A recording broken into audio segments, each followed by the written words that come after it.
genus is under corydoras, which is Aspedoras.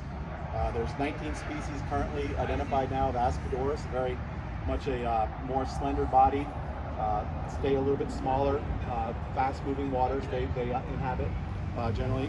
There's Brocus. Everybody's heard of the emerald cory, the green emerald cory.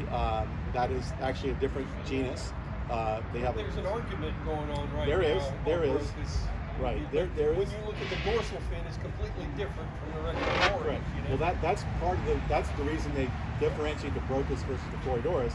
It has 13 to 15 spines in the dorsal, rather than like 9 to 11. And it's easy to tell them apart. But they get much bigger. The Brocus, all three species of Brocus get bigger than the standard corydoras.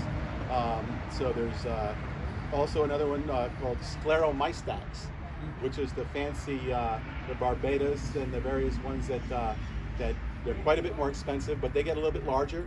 They're interesting because the males are territorial. They will fight to the death.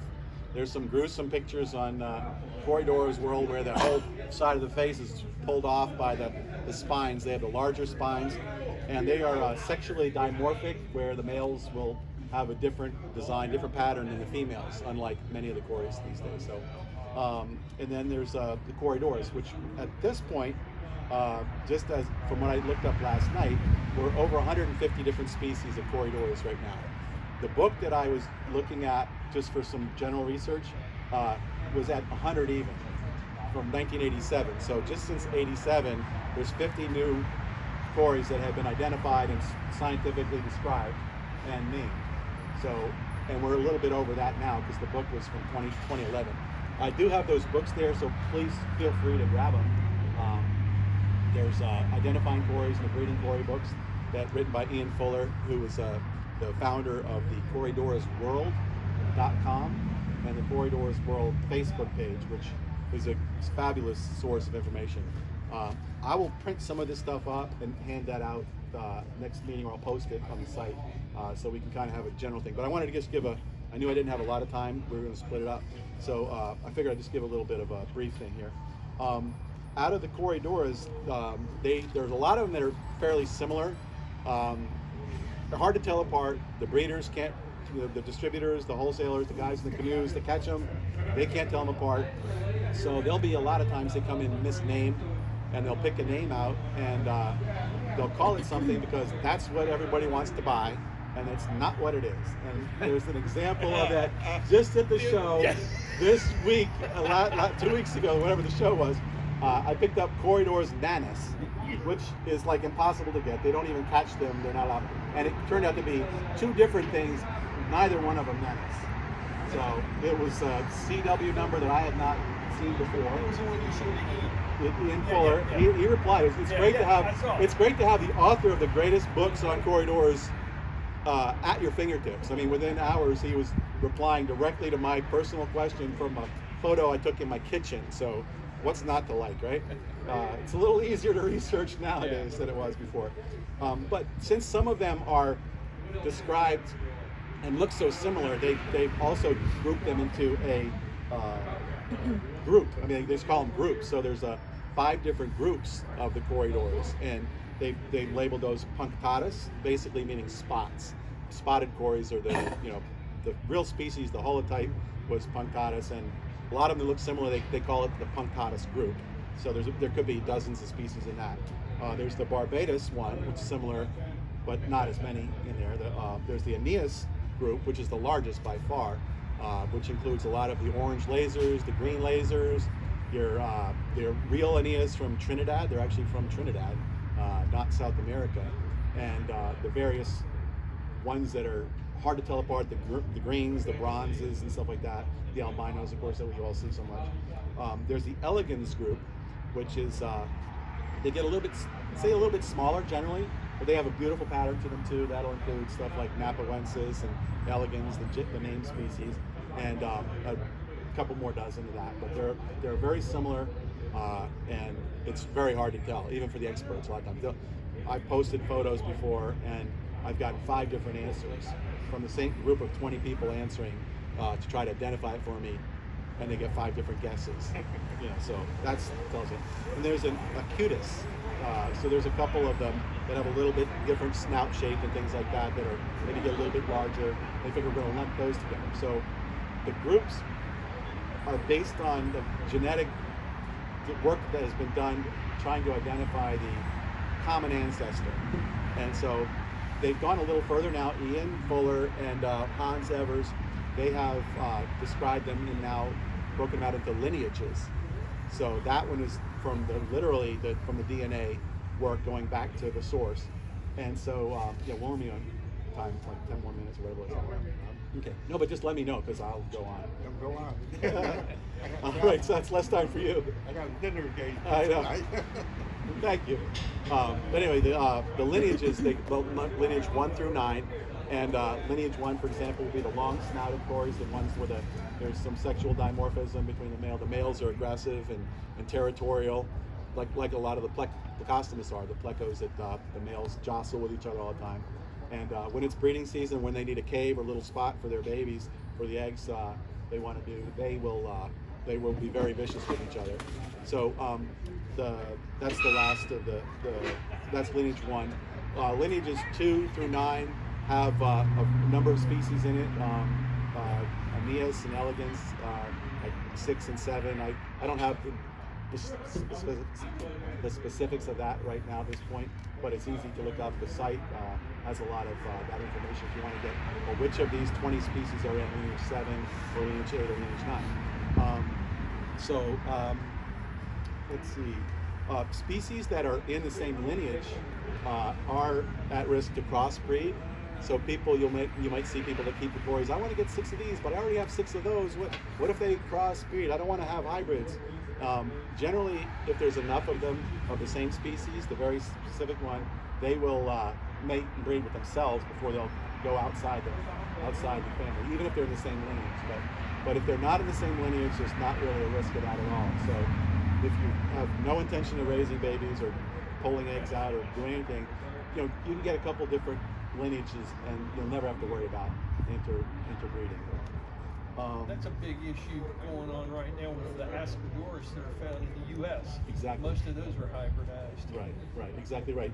With the Aspedoras, with just 19 species, they all look quite similar. And so if they're sold wrong, if you buy a group of Aspedoras passiradiatus, and you order 6 more because you want to get the genetics going or something, and you might get a different species and you mix those together. Those babies are almost impossible to tell apart. And the experts will end up telling you those are hybrids, so you really don't want to sell them.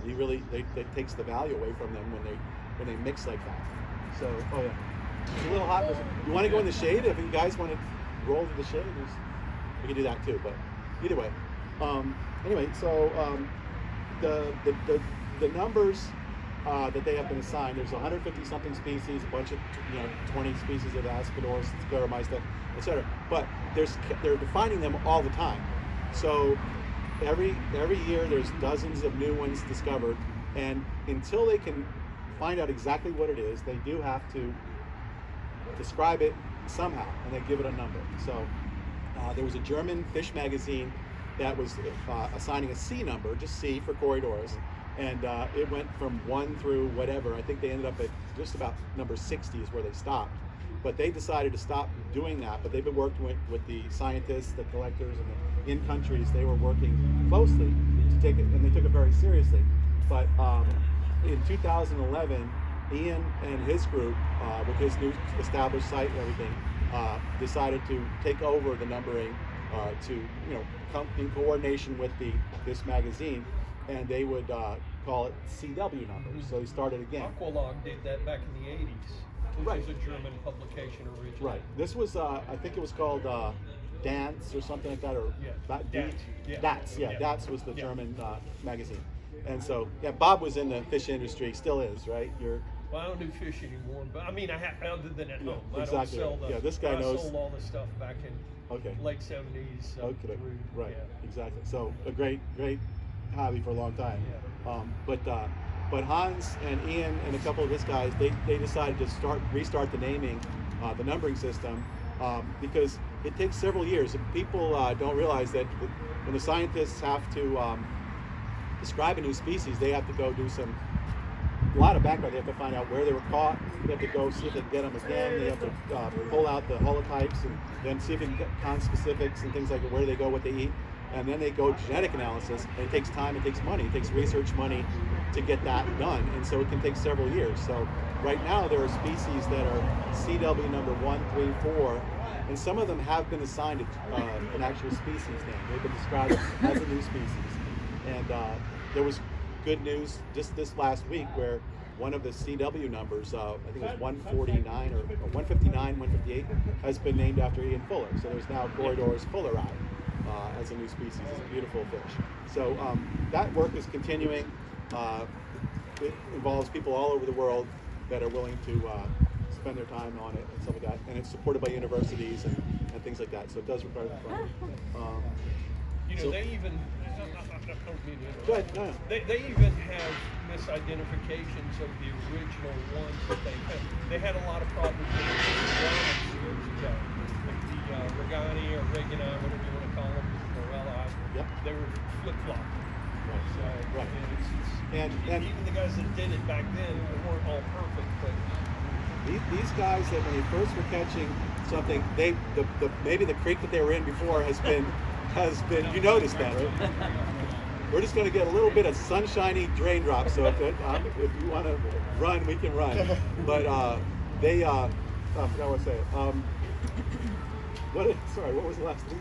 Oh yeah, but the holotypes. So the places that they catch the original fish from may no longer be there. There's nothing there anymore, and the fish they were working off of sketches. They literally catch it in 1832. Write it up, give it a name, think of something like that. They didn't know much about it to start with. And then they got these lousy drawings, like literally sketches on a notepad. And otherwise they would have a fish from 1870 that's been sitting in formaldehyde for 100 years. And they're saying, well now, is this what we found? I'm like, I don't know, it's all freaking rotten now. So, it's really difficult. So the going backwards is really kind of the complicating factor for them nowadays. But it's fascinating. These guys are really smart, and it'll be a great job to have, I think, going around, just washing around in the water and catching these things and just working on them all the time. But generally, corydoras are super easy to keep. Everybody's got them. Does anybody not have any corydoras before? Nobody? We'll have to get you some before, right? Well, but anybody with anybody. Anybody with somebody, I should say. Let me rephrase that. Yeah. Anybody. You guys got a few? They're super easy to keep. They eat pretty much anything, and that's good and bad because they will eat the algae tablets and things that are really not suitable for them. They don't digest it properly. Really, they don't get a whole lot of benefit from those vegetable-based products. But people think they're on the bottom. They do eat the same thing that the plecos do. They like the algae tablets. I give them this twice a week. I'm like, don't do that.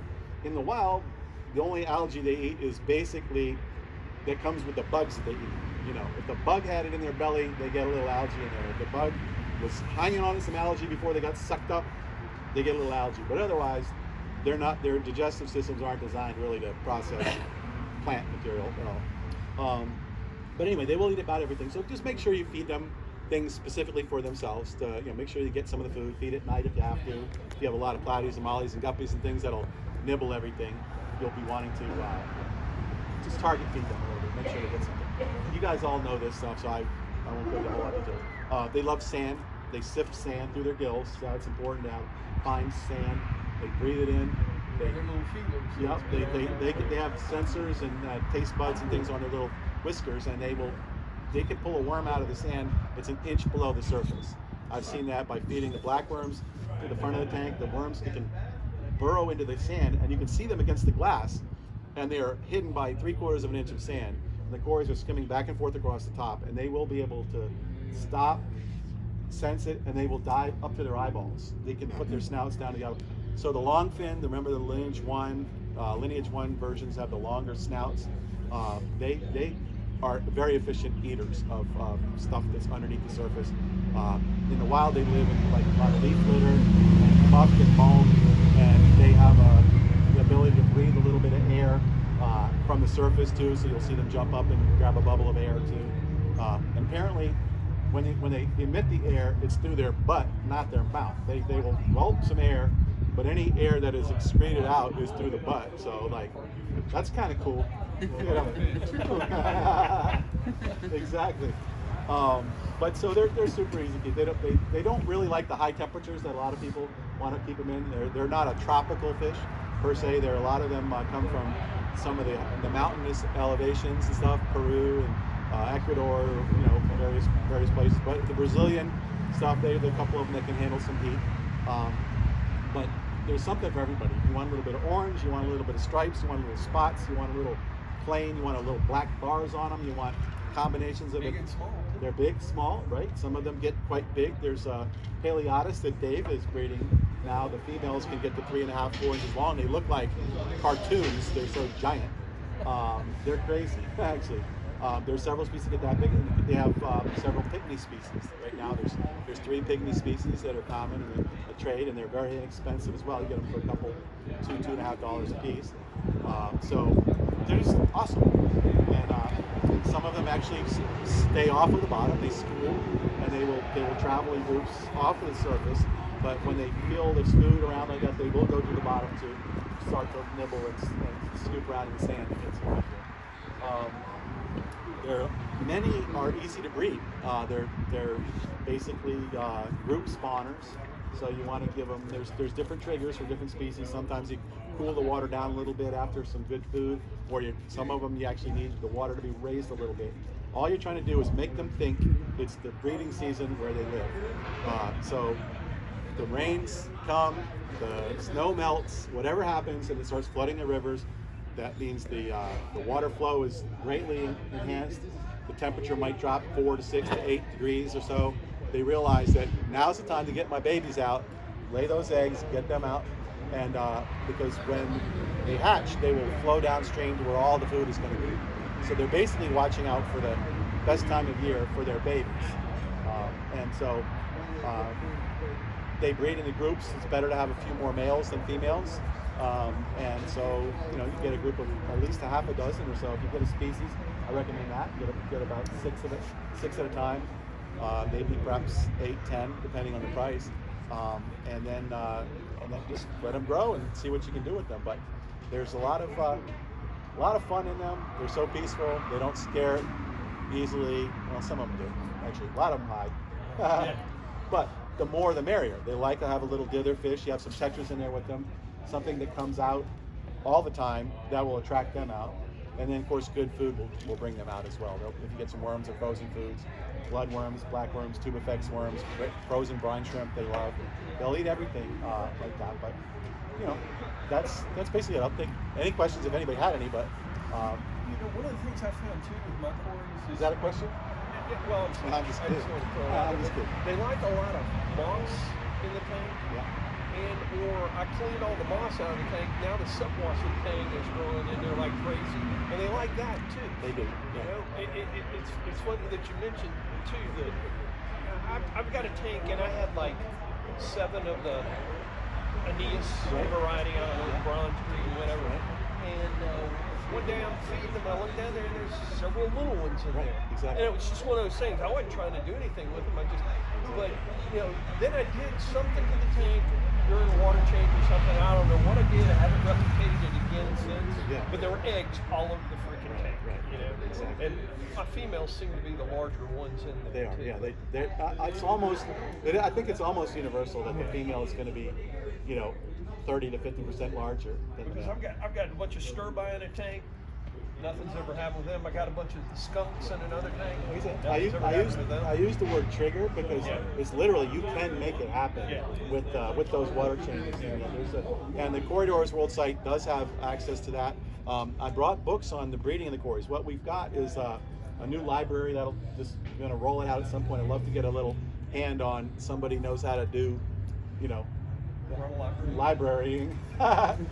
But there's even some more books available that are going to be coming. I've got about a dozen boxes. You saw them, I guess you guys did, of the egg milk crates, full of books that Juan got from Scott Marnie's estate. Basically, he left them to Juan, who felt like the club could use them. Plus, Juan didn't have space for them, so that might have been a factor. But But I'll get a couple of shelves up, and we'll let people know what we have. But there's books on African cichlids, cories, flecos, piranhas, tetras, danios, barbs. There's all sorts of things. There's some saltwater books. There's a book on modern aquarium keeping from 1908. Literally, it's like, try to change the water once a year, you should be fine. Or go to your local pond and collect this and feed it to your fish. That's the kind of thing. It's kind of funny what's gone on in the last 100 some years. So, but I guess I'm kind of known for liking them a lot and having a lot of them. So I hope you guys can get involved a little bit with them too. And I'll try to share some of them in the babies when that comes in. When the time is able to. I wasn't sure about. Sure. I wasn't sure about catching what I would catch out today, but there will be some that are available. I have some wild caughts and some tank raised, so we'll let you guys know, and you'll see them at some point. I'm sure. So, if you have no more questions or any questions, that wasn't really a question, Bob.